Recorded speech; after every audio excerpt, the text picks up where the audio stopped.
Hello there, my name is Alex Ramirez, alongside my co-host Albert here. This is the Untitled Wrestling Podcast. We're two wrestling fans who also host an MMA podcast, so for 5-round MMA, if you're fans for that. So that's a perfect crossover, Dana White. One for CM Punk, making his debuts 2 or 3. Brock Lesnar made me millions of dollars, UFC MMA fans. So this week's show, I'm going to talk about what came out last week was a Pro Wrestling Illustrated, a long-time magazine. I think the benchmark for paper magazines for professional wrestling. I think that was the only one I used to go and check out when I used to go to like Stater Brothers or whatever. Yeah, that'll be the one I'll go grab and look at the list. The WCW or W magazine. They released their 500 top wrestlers for 2016, and number one, you want a drum roll? And it was disgusting. Disgusting. What is it? Roman Reigns is number one, actually. So this came out. Of course, the IWC, Internet Wrestling Community, the Marks, whatever you want to call them, were disgusted at this. How could Roman Reigns be number one? He sucks. He's horrible on the mic. Doesn't have good matches, blah, blah, blah.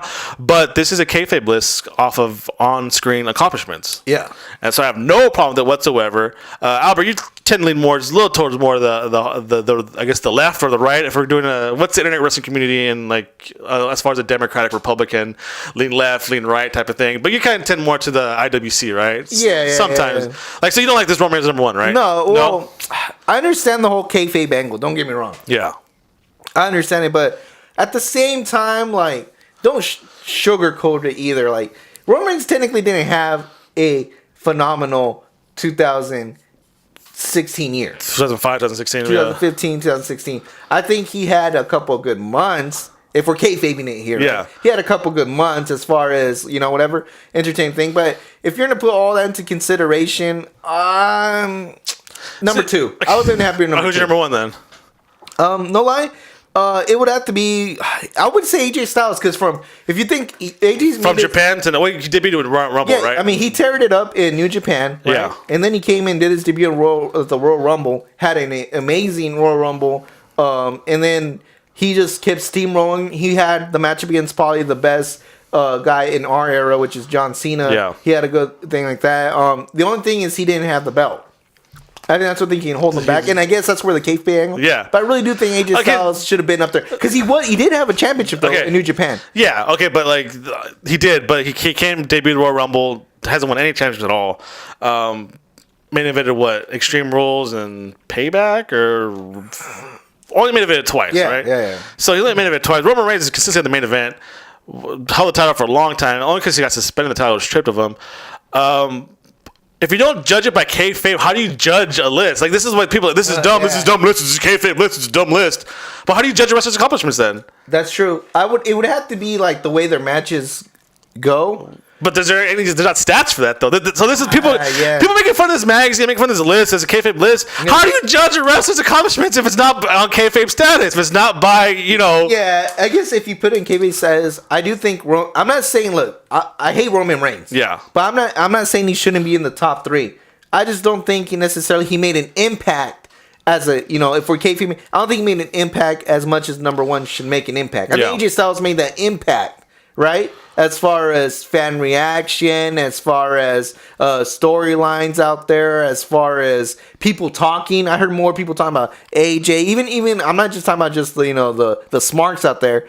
More people are talking about AJ than they were Roman Reigns. True. I think I'm going to do the rest of the top 10, and then maybe you'll kind of ease up on PWI. Okay. So number 10, John Cena.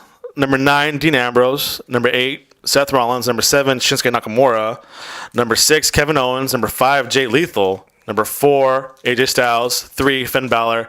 And 2, Okada. Yeah. So, I mean, that's a pretty good top 10, I think. No, yeah. Don't get me wrong. Like, I love that top 10. Like, yeah. I think it makes sense to have all these people up there in the top 10.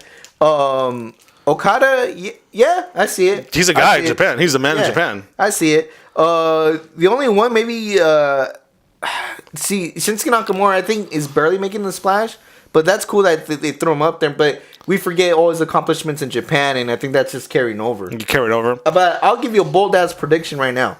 Next year's PWI, I bet you Kenny Omega will be up there on the. Where is Kenny? I don't even know where he's at on this one, but I can't even believe he's not even top 20. That's ridiculous. Well, then again, Kenny Omega did a late push of this 2016. If you really think about it, he just barely became the tournament champion. So I think also Seth Rollins has been injured. He's number 8. But that shows you the greatness of Seth Rollins. Yeah. Though. The guy was hurt most of the year, and look, he still is able to. It had enough impact too. I think honestly, this is gonna become a shocker. I think Samoa Joe at 14 is a little bit disrespect.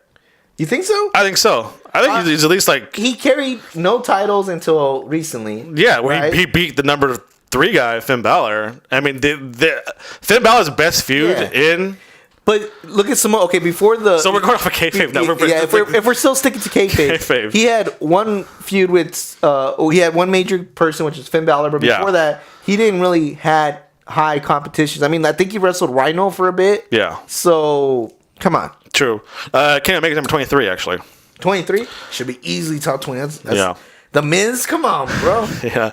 It's kind of funny. Last year, Roman Reigns was number 4. He jumped to number 1. Okada was 27 last year and came up to number 2. So that's a heck of a year. Kayfabe status, anyways. So, I mean, like I said, it's hard to judge a wrestler. You want to go by merchandise sales? Is that how we're judging guys, or quality of matches? But how do you judge a quality of a match? Something I like, something from you don't like. Like you like certain spots, I don't like certain spots. Some guys live for apron spots. I hate apron spots. I think it's just going to be the impact that they had in the wrestling community. Like as much as I don't, and it's not a kayfabe. Yeah, kayfabe. Well, as much. But what's that though? Is that like interacting on Twitter? Because if it's Twitter interaction, Kevin Owens is number 1 year in year out. I think you put the whole spectrum. I think because like even though I don't like Kevin Owens, he's easily top 3. Going into the next list because he has made the most impact as far as how fast he got a title reign. The fact that he was IC champion. Yeah, he even had a whole thing with John Cena. Actually, he's very active both in social media and as far as the live events. Yeah, he's had good matches, so it's hard to deny Kevin Owens being in the top 3 scenario in the next list. I would maybe switch AJ with Kevin Owens. I actually put Owens number 4 and then AJ number 6. And if we're putting the whole spectrum to it, it's hard not to. I mean, and that's trust me, I dislike Kevin Owens. I would never buy a ticket to watch Kevin Owens. But this is the wrestler, not the man. Yeah. The wrestler, the character of Kevin. We're kayfabing right here. The television character of Kevin Owens, I do not like. Yeah. Nor his wrestler, whatever. But despite all that, there's no way you can't put him in a top 3 scenario. In a list. Yeah, it's like, The Walking Dead. People like Daryl Dixon. Some people like Rick Grimes. What's the little kid's name? Carl. Some people like Carl. I don't think nobody likes him. Yeah, but people don't get death threats if I don't like Carl. You know what I mean? The one I was surprised is Drew Gallo. Drew Galloway. Well, he's the man in the other company. Well, was the man. I think they seem to build them. The top 3 of TNA is Drew Galloway, EC3, and Bobby Lashley. Yeah, I mean, number 11, that is kind of... He's with the only TNA guy on the top 10, right? Yeah. Yeah, well, yeah. Yeah, he is. Yeah, he really is. Wow, that's and then cool. And Roderick Strong, still staying strong. Good pun there. I mean, I think he's the indie workhorse now, I think, right? I think he officially took over what... I think at one point, Generico, Bryan Danielson was, Generico, Seth Rollins, all these guys. Jumping from PWG to Ring of Honor. The one I'm probably disappointed is Ricochet. I think Ricochet had some amazing matches in Lucha Underground. So is it Ricochet or Prince Puma? Is Prince Puma on this list? You could put /Prince Puma. And that Japanese match was probably one of the sickest things I ever saw. With Will Ospreay? Yeah. Actually, that's a good... Are there any Lucha Underground wrestlers on here? Mil Muertes didn't have a good one? Mil Muertes did not get on here? Johnny Mundo? Where's Johnny Mundo at? I'm actually surprised that my boy, what's his name? Pentagon Jr.? Yeah, Pentagon Jr. He should have been on the list, dude. That's ridiculous. I think that's hating right there. The fact that they're hating. I mean, you put Japan. Why don't you put any? Tejano Jr. is number 57. They're getting down all the Mexican. Pentagon Jr. is number 68. Haters, so bro. Maybe I think the seasonal thing and we're wrestling all at once is not really.